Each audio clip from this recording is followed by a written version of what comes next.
بسم اللہ الرحمن الرحیم۔ طوفان نوح کی کیفیت اور نوح علیہ السلام کی بیٹی کی غرقاوی۔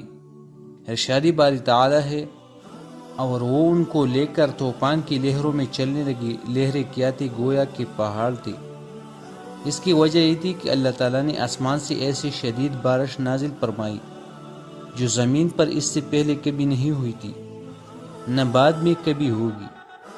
یوں لگتا تھا جیسے مشکوں کی منہ کھول دی گئی ہو، اور اللہ کے حکم سے زمین پر ہر راستے اور ہر قطعے سے پانی پھوٹنے لگا، جیسے کہ اللہ تعالیٰ نے فرمایا ہے۔ تو نوح نے اپنے پروردگار سے دعا کی کہ الہی میں ان کے مقابلے میں کمزور ہوں تو ان سے بدلہ لے۔ پس ہم نے زور کے مینا سے آسمان کی دہانیں کھول دی اور زمین میں چشمے جاری کر دی، تو پانی ایک کام کے لیے جو مقدر ہو چکا تھا جمع ہو گیا، اور ہم نے نوح کو ایک کشتی پر جو تختوں اور میخوں سے تیار کی گئی تھی سوار کر دیا، وہ ہماری آنکھوں کے سامنے چلتی تھی۔ یہ سب کچھ اس شخص کی انتقام کے لیے کیا گیا جس کو کافر مانتی نہ تھی۔ اللہ تعالیٰ نے مزید فرمایا، جب پانی طغیانی پر آیا تو ہم نے تم لوگوں کو کشتی پر سوار کر لیا تاکہ اس کو تمہارے لیے یادگار بنائی، اور یاد رکھنے والے کان اسے یاد رکھے۔ کئی مفسرین نے فرمایا ہے کہ پانی بلند ترین پہاڑ سے بھی 15 ہاتھ بلند تھا۔ بائبل میں یہی لکھا ہوا ہے۔ حضرت ابن عباس رضی اللہ عنہما نے فرمایا کہ پانی کثرت سے نکل آیا، یعنی مشرق سے مغرب تک ساری زمین کی طول و عرض میں، میدانوں، پہاڑوں، صحراؤں اور چٹانوں میدانوں میں ہر جگہ آیا، جس کے نتیجے میں ہر زندہ چیز ہلاک ہو گئی۔ حضرت ابن عباس رضی اللہ عنہما نے فرمایا کہ پانی کثرت سے نکل آیا، یعنی مشرق سے مغرب تک ساری زمین کی طول و عرض میں، میدانوں، پہاڑوں، صحراؤں اور چٹیل میدانوں میں ہر جگہ آیا، جس کے نتیجے میں ہر زندہ چیز ہلاک ہو گئی۔ ارشاد باری تعالی ہے، اس وقت نوح نے اپنے بیٹے کو پکارا جو کشتی سے الگ تھا کہ بیٹا ہمارے ساتھ سوار ہو جا اور کافروں میں شامل نہ ہو۔ اس نے کہا کہ میں ابھی پہاڑ سے جا لگوں گا، وہ مجھے پانی سے بچا لے گا۔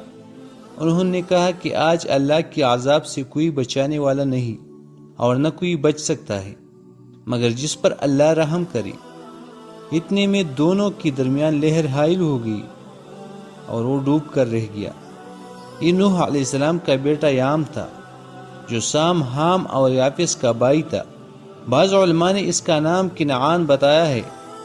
وہ کافر اور فاسق تھا، اس نے اپنے والد کا سچا دین قبول نہ کیا، اس لیے ہلاک ہونے والوں کے ساتھ ہلاک ہو گیا، جبکہ آپ کا دین و مذہب قبول کرنے والے نجات پا گئی، حالانکہ وہ ان سے نسبتی تعلق نہیں رکھتی تھی، اور طوفان ختم ہو گیا۔ ارشاد باری تعالی ہے، اور حکم دیا گیا کہ اے زمین اپنا پانی نگل جا، اور اے آسمان تم جا۔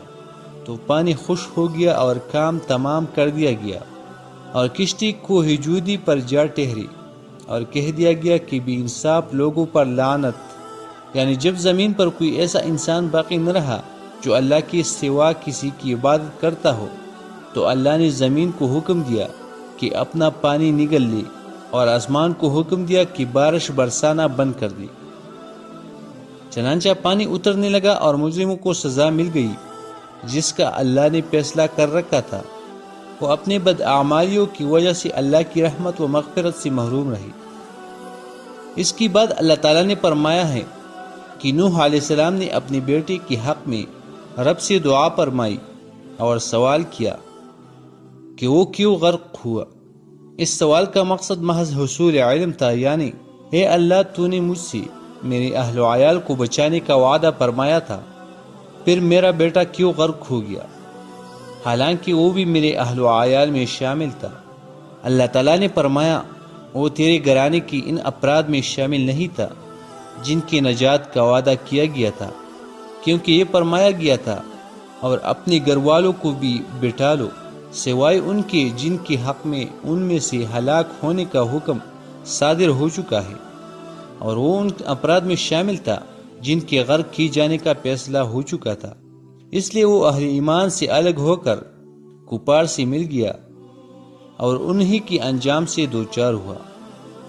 اس کی بعد اللہ تعالیٰ نے حکم دیا، اے نوح، ہماری طرف سے سلامتی اور برکتوں کے ساتھ جو تم پر اور تمہارے ساتھ کئی جماعتوں پر نازل کی گئی ہے، اتر آؤ، اور کچھ اور جماعتیں ہوں گے جن کو ہم دنیا کی فوائد سے بہرور کریں گے، پھر ان کو ہماری طرف سے دردناک عذاب ملے گا۔